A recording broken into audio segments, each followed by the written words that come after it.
Arbitre Télévision.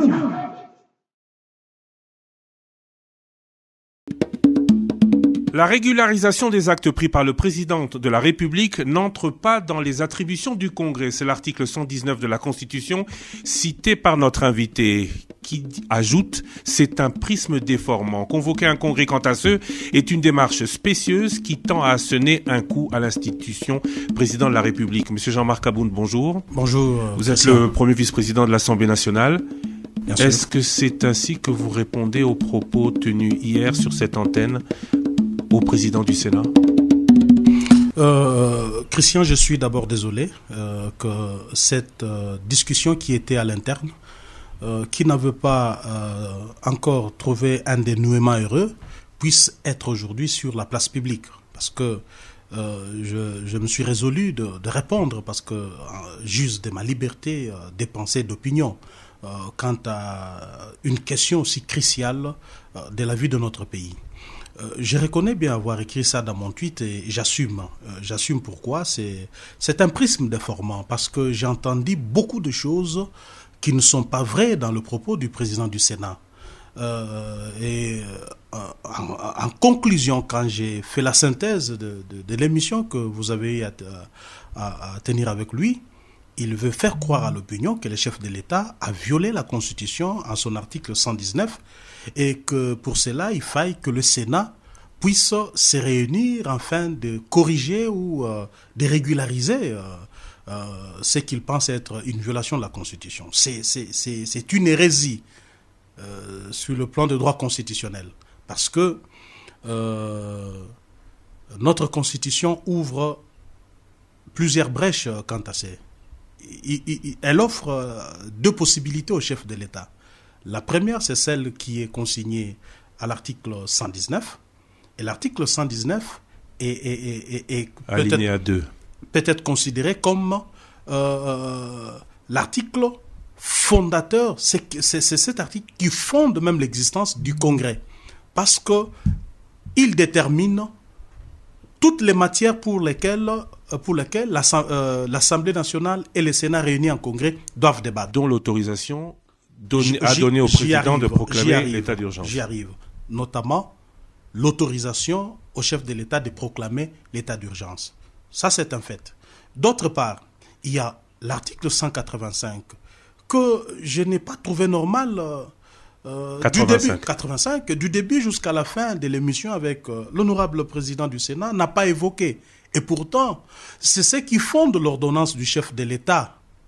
Donc, le fondement constitutionnel de l'ordonnance du chef de l'État proclamant l'état d'urgence, c'est l'article 85. Mais le président du Sénat a dit, ou n'a pas voulu aller sur ce point, parce qu'il a dit clairement dans l'émission qu'à la réunion qui a précédé la proclamation d'état d'urgence par le président de la République, il n'a à aucun moment été question avec lui de cet état d'urgence. Donc, il n'y a pas concertation, l'article 85 le dit, dans cette réunion avec le Premier ministre et le président des deux chambres. Non, c'est pas vrai. J'ai eu la chance de prendre part à cette réunion, le 23. Il était bel et bien question de l'état d'urgence. Parce que je voudrais d'abord terminer ma première réflexion, je vais arriver à cette question. C'est qu'on donne au chef de l'État une deuxième possibilité, celle décrite à l'article 85. Convoquer le président de deux chambres du Parlement et le Premier ministre, les annoncer à la nouvelle et proclamer l'état d'urgence. Alors, face à ce qui semble être une contradiction dans notre Constitution, le chef de l'État ne peut choisir que la voie qui est la plus plausible et la moins coûteuse. La concertation. Donc, la concertation. Parce qu'aujourd'hui, la notion même de l'urgence entre en contradiction avec la longue procédure et coûteuse de l'autorisation par le Congrès. Savez-vous que pour qu'un Congrès se tienne, il nous faut au moins 7 millions de dollars?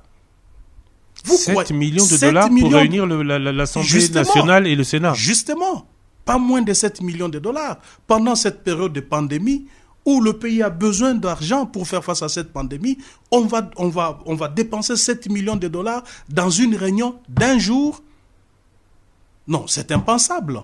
Mais j'y arrive maintenant à votre préoccupation. Est-ce qu'il en a été question au cours de Il en a été question. Y a-t-il eu concertation? Il en a été question. Je pris part à cette réunion.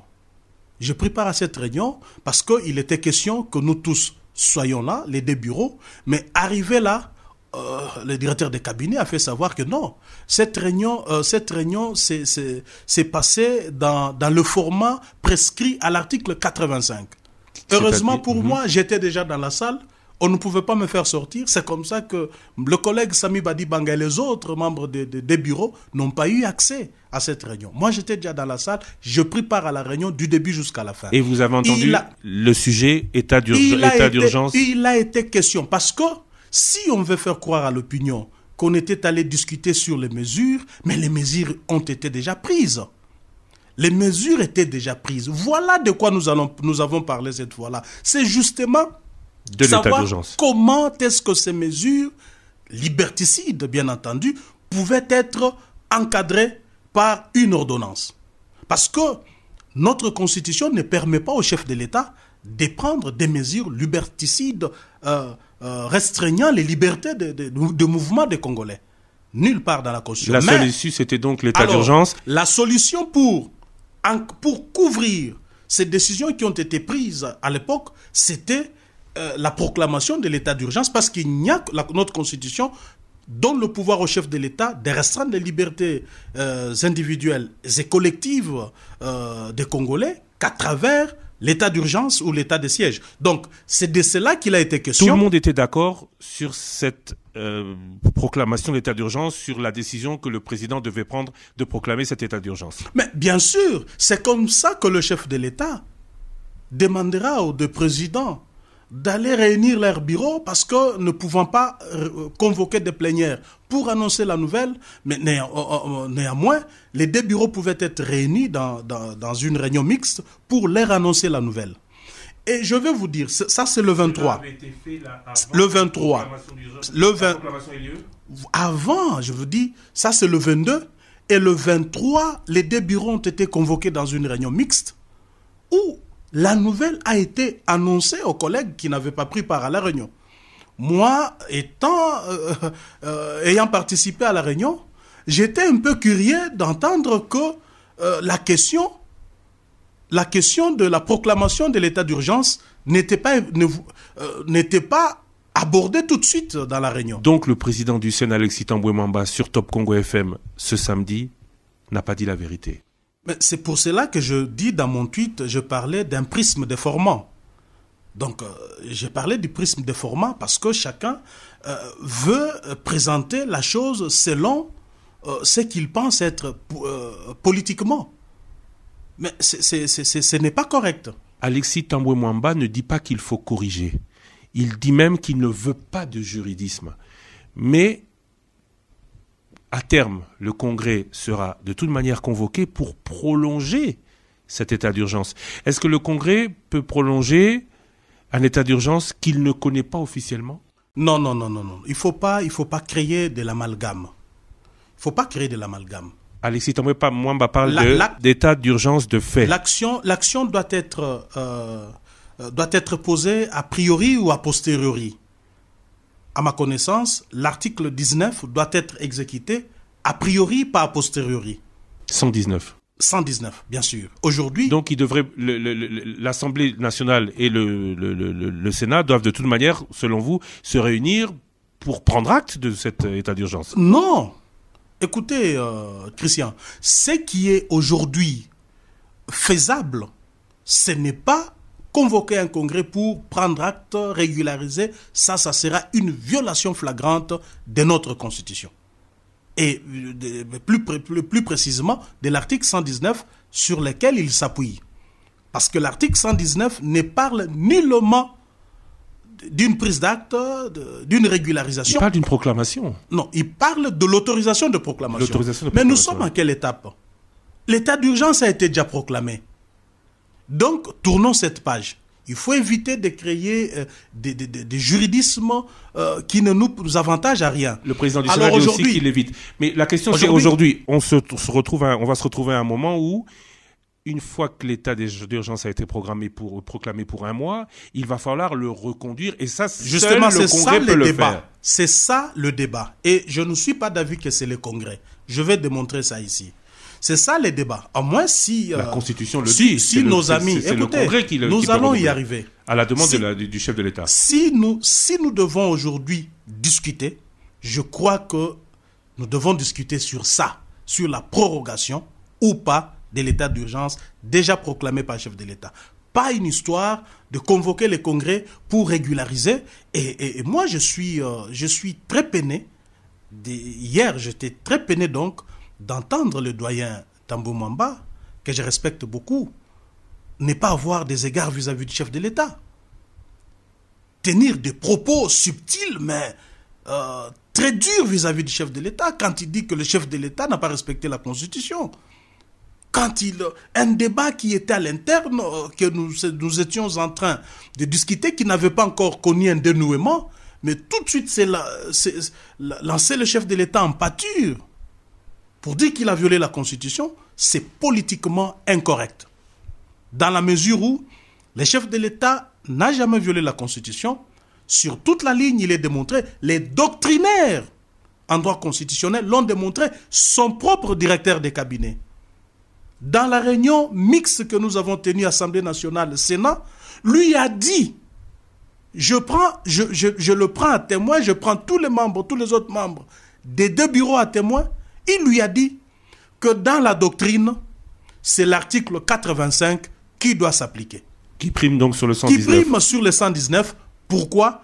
Parce que la notion même de l'urgence ne rime pas avec la longue procédure. Alors, aujourd'hui, nous devons alors réfléchir sur la possibilité de prorogation ou pas. Là encore, il y a un problème. La question de la prorogation est évoquée dans l'article 144 de la Constitution. Quand vous lisez l'article 144 de la Constitution, son alinéa 2 ramène à l'article 116. Et quand vous lisez l'article 116, il n'est pas question du Congrès dedans. Par contre, on évoque le fonctionnement ordinaire des deux chambres, c'est-à-dire comment ils convoquent leurs sessions ordinaires et extraordinaires. Vous descendez un peu plus bas à la linéa 6 du même article, on vous parle, l'Assemblée nationale et le Sénat peuvent voter une loi mettant fin à l'état d'urgence. Christian, je vous dis ici, je te regarde droit dans les yeux pour te dire que le Congrès n'a pas mission de voter des lois.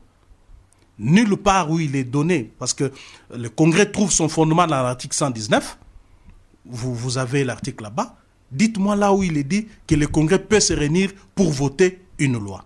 Donc, si l'article 144 évoque en même temps l'article 116 qui parle des sessions ordinaires et extraordinaires de deux chambres prises séparément, et ici on dit l'Assemblée nationale et le Sénat peuvent voter une loi, c'est-à-dire que c'est une procédure normale de ces deux chambres. On vote une loi à la chambre basse qui est renvoyée en deuxième lecture à la chambre haute et la loi est votée. Donc, il n'est nullement question aussi dans cet article de convoquer un congrès. Parce que cela serait ajouter des choses à une disposition constitutionnelle qui est pourtant claire. J'ai dit une fois de plus, c'est ma conviction. Je ne dis pas que je détiens toute la vérité sur la question ou toutes les connaissances du monde sur la question, mais mon intime conviction me dit que l'article 144 ne fait nullement allusion au Congrès parce qu'il n'en fait pas mention. Lorsqu'il est question du Congrès, la Constitution parle du Congrès. Il faut pas que les gens fassent de l'amalgame en pensant que lorsqu'on parle de l'Assemblée nationale et le Sénat, on fait allusion au Congrès. Non, l'expression l'Assemblée nationale et le Sénat ne voudrait pas renvoyer, forcément dire au Congrès. Donc le Congrès reste le Congrès tel que défini à l'article 119 de la Constitution. L'article 144 est clair. L'ordonnance proclamant l'état d'urgence ou l'état de siège cesse de plein droit de produire ses effets après l'expiration du délai, on parle de 30 jours, à moins que l'Assemblée nationale et le Sénat, saisis par le président de la République sur décision du Conseil des ministres, n'en aient autorisé la prolongation pour des périodes successives de 15 jours. Si ce n'est en passant par Assemblée nationale et Sénat, comment le président de la République peut-il prolonger cet état de siège? Nous disons la même chose. Pas de congrès, mais c'est la procédure normale. Un projet de loi peut être déposé dans l'une des deux chambres. Il peut être déposé soit à l'Assemblée nationale, soit au Sénat. Et cela va suivre la procédure normale parce que les lois sont toujours votées à deux niveaux. Voyez-vous, c'est clair ici. Mais voyez, vous savez, une disposition constitutionnelle, il ne faut pas l'analyser de manière aussi stricto sensu. Il faut toujours les lire de manière combinée. Déjà, c'est dans le même article. Donc, l'article 144, lisez l'article 116. Que dit l'article 116 évoqué dans l'article 144? L'article 116 dit, il faut être clair, chaque chambre du Parlement peut être convoquée en session extraordinaire par son président sur un ordre du jour déterminé à la demande soit de son bureau, soit de la moitié de ses membres, soit du président de la République, soit du gouvernement. La clôture intervient dès que la chambre a épuisé l'ordre du jour. Voyez, ça, c'est la session extraordinaire. Non, on parle de la procédure normale et simple des deux chambres. Mais on ne parle pas du Congrès. On ne parle pas du Congrès. Donc, le constituant, en mettant l'article 116 dans l'article 144, voudrait tout simplement faire voir qu'il est question de la procédure normale, pas le Congrès. Lisez, je vous demande encore de lire l'alinéa 6, qui est le dernier alinéa de l'article 144. Ici, on dit « L'Assemblée nationale et le Sénat peuvent, par une loi, mettre fin à tout moment à l'état d'urgence ou l'état de siège. » Partant du principe que le Congrès n'a pas vocation à voter des lois, il appartient à l'une des deux chambres de voter la loi, de transmettre à l'autre chambre. Ma question revient, pensez-vous qu'il y aura congrès? Doit-il y avoir congrès? Non, absolument pas. Participez-vous au congrès? Absolument pas. Il ne peut pas. Donc vous êtes contre? Pour toutes les raisons que nous avons évoquées ici, il est politiquement incorrect de penser qu'on peut convoquer le congrès en ce moment. Donc, sur le plan juridique, sur le plan de droit, et je précise bien du droit constitutionnel, l'étape de la convocation d'un congrès en ce qui concerne l'état d'urgence dans notre pays est dépassée et ne se justifie pas. Alors, sur le plan politique, c'est politiquement incorrect qu'on puisse vouloir poser des actes qui ont tendance à offenser les chefs de l'État, qui ont tendance à présenter les chefs de l'État à l'opinion comme quelqu'un qui a violé la Constitution et que le Congrès voudrait corriger. C'est pas correct. Je vais poser pour une dernière fois la question. On parle de Congrès au Palais du Peuple. Vous n'y participerez pas. Non, je crois que ce Congrès ne pourra pas se tenir. À mon humble avis, le Congrès n'a pas sa raison d'être. Non seulement que je n'y serai pas, mais je crois que ce Congrès ne doit pas se tenir. Pourquoi? Je vais te dire pourquoi il ne se tiendra pas. Parce qu'il est clairement dit ici que c'est le chef de l'État. C'est le chef de l'État qui en demande, qui en fait la demande. Donc, ça, c'est conformément à l'article 36 du règlement intérieur du Congrès, qui dit que le Congrès ne peut se tenir que sur demande du président de la République. Et jusqu'au jour d'aujourd'hui, à ma connaissance, cette demande n'a jamais été faite. Mais voilà comment est-ce que les choses se passent. On nous fait croire que le directeur de cabinet du chef de l'État aurait envoyé, c'est vrai que moi j'ai vu la correspondance, dans laquelle il transmettait l'ordonnance qui était signée aux deux chambres, mais où il dit pour des dispositions utiles. Mais ce qui m'écoeure, moi, c'est de constater que le président Tambo Mamba et la présidente de l'Assemblée veulent nous faire croire que déjà ces dispositions utiles, c'était la convocation du Congrès, faisait allusion le directeur des cabinets, c'est la convocation, c'est une demande tacite de la convocation du Congrès, ce qui est faux parce qu'il est clairement dit que c'est le chef de l'État qui en fait la demande. Et jusqu'à ce jour, le chef de l'État n'a jamais fait cette demande et je crois que ce qui est en train d'être fait, je peux aller plus loin pour dire que c'est une forme de pression sur le chef de l'État. Parce que d'un côté, c'est lui qui doit vous faire la demande. Il ne l'a pas fait. Mais de votre propre chef, vous vous réveillez, vous organisez des choses, vous convoquez le Premier ministre et vous dites que le congrès aura lieu. Alors, quelle est la place du chef de l'État en ce moment-là? Est-ce que la présidente de l'Assemblée nationale est du même avis que vous? Écoutez, je vous ai dit ici que je prends ma liberté d'exprimer mon opinion sur base... Non, ma question c'est, est-ce qu'elle est du même avis que vous? Écoutez, je ne veux pas parler de la présidente de l'Assemblée nationale ici. Je ne suis pas venu parler d'elle.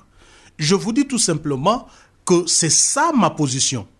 C'est à l'opinion des jugés sur ce que je suis en train de dire et sur ce que le président du Sénat a dit. Je suis venu sur votre micro pour faire une réponse par rapport à ce que le président du Sénat a dit, que je trouve invraisemblable. Vous avez parlé tout à l'heure du directeur de cabinet. Aujourd'hui, Vital Kamerhe, tout le monde sait où il est. Il a été arrêté. Est-ce que l'on peut encore parler de cash?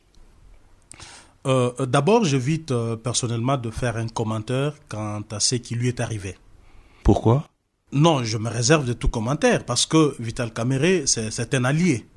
N'oubliez pas qu'il est allié au cash.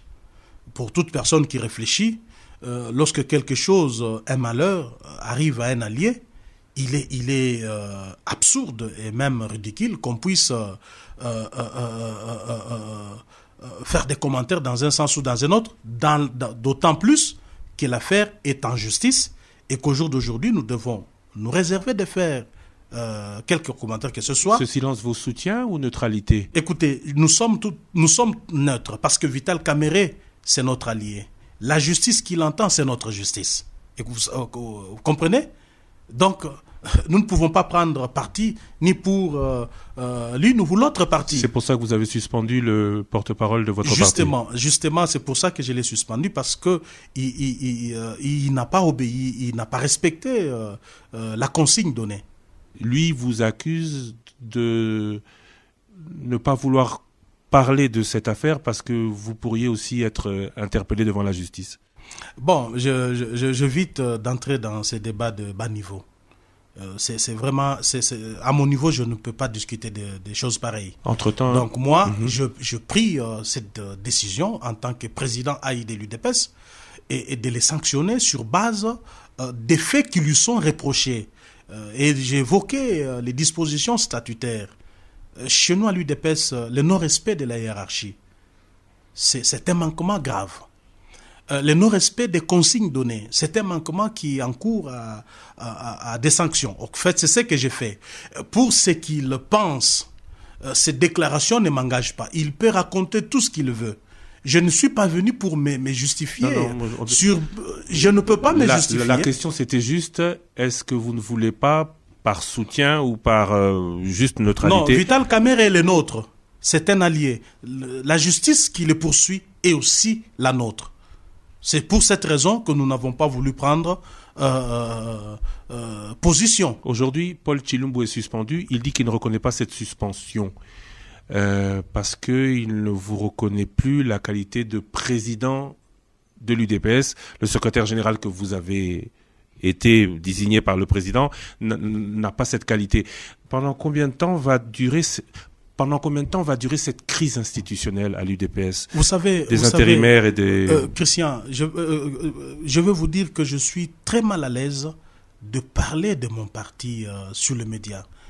Vous vous rendez compte que je vienne ici étaler nos problèmes internes, que je vienne parler d'un compagnon de lutte. Tshilumbu, c'est un compagnon de lutte. Nous avons lutté ensemble. Nos problèmes doivent se régler chez nous. Ils sont déjà dans la presse, mais tout le monde en parle. Je ne veux pas, moi, en tant que président de l'UDPS, intérimaire, venir discuter des problèmes de mon parti sur le média. Moi, je pose des actes.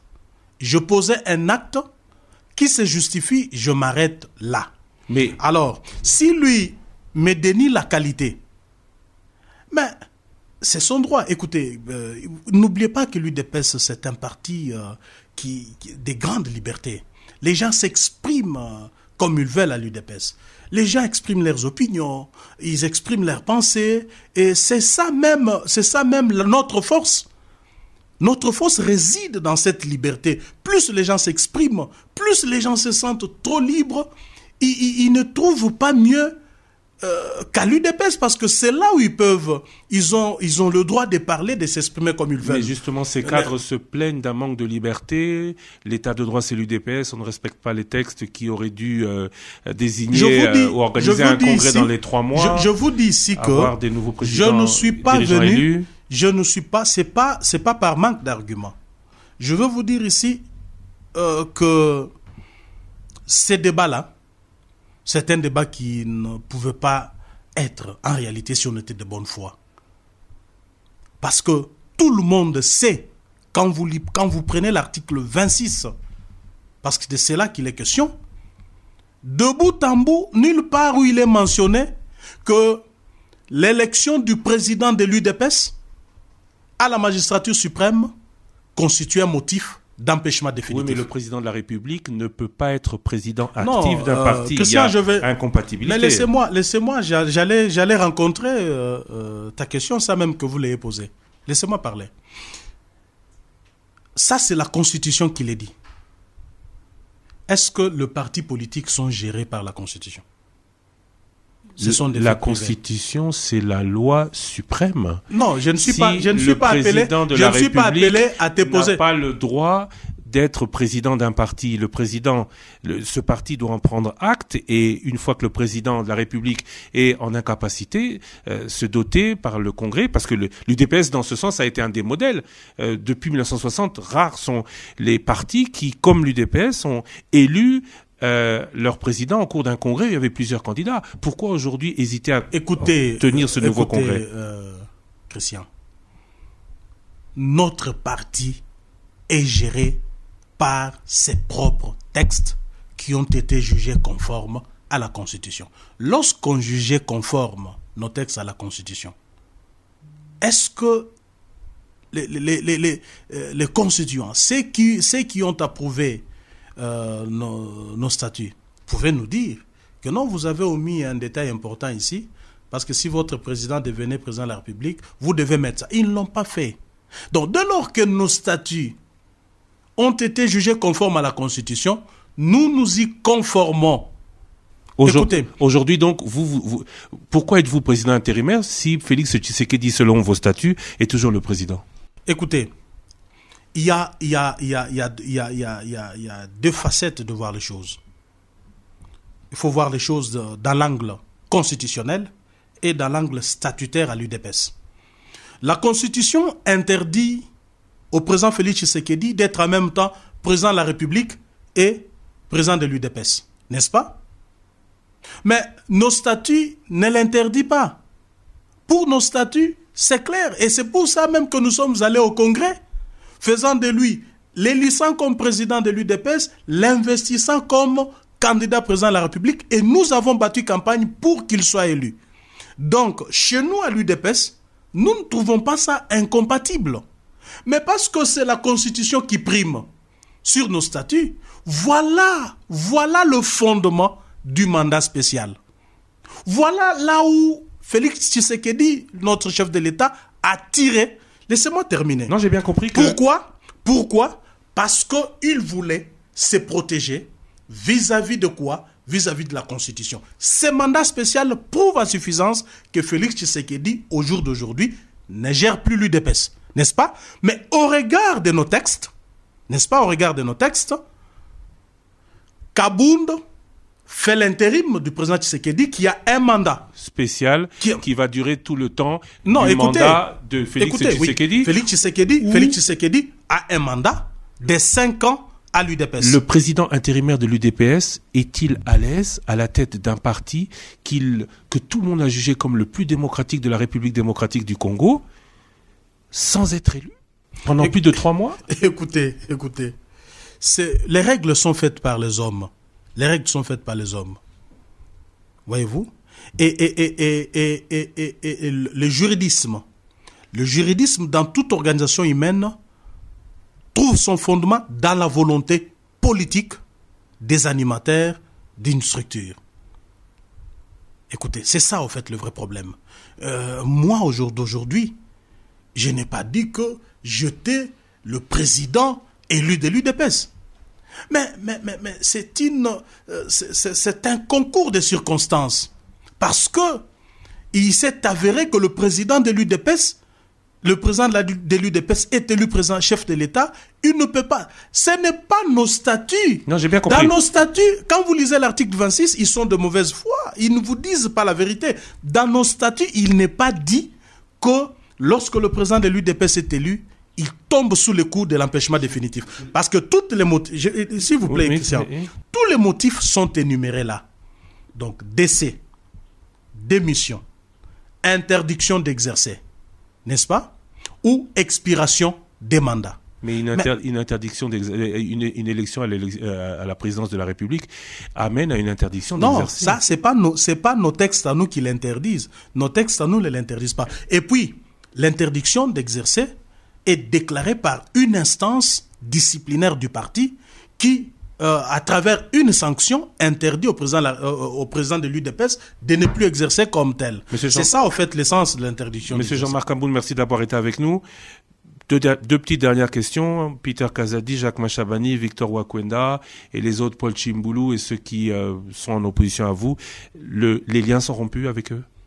Pas du tout. Pas du tout. Sont-ils indésirables à l'UDPS? Non, pas du tout. Pourquoi ils peuvent être... Je vous ai dit ici que ce sont des compagnons de lutte. Nous avons eu à connaître des histoires plus graves et plus difficiles dans notre parcours. Je crois que... Ils ne seront pas exclus. Non, pourquoi être exclus? Parce que dans le passé, ils l'ont été. Non. Ils sont libres d'exprimer leurs opinions, que je respecte. C'est pas pour autant qu'ils me contestent que moi, je vais trouver en ça un motif de m'acharner sur eux. Je respecte leur position. Est-ce que le président Félix Tshisekedi soutient ce statu quo que beaucoup condamnent à l'UDPS? Je ne veux pas citer le président de la République dans ces débats, que je trouve, moi, personnellement, malaisé. Ces débats me fait très mal. Est-ce que le président élu de l'UDPS, de les porter qui exerce toujours un mandat via votre mandat spécial, soutient ce statu quo? Non, je ne veux pas ici me prononcer là-dessus pour que les uns et les autres disent que je suis venu ici faire du trafic de l'influence. Mais ta question a une réponse plus simple. Mais la volonté du président de la République est transcrite noir sur blanc dans le mandat spécial qu'il m'a donné, qu'il n'a jamais nié. Alors, il ne faut pas me poser cette question. Il ne faut pas me poser cette question. Parce que la volonté du chef de l'État est visible à travers le mandat qu'il a signé.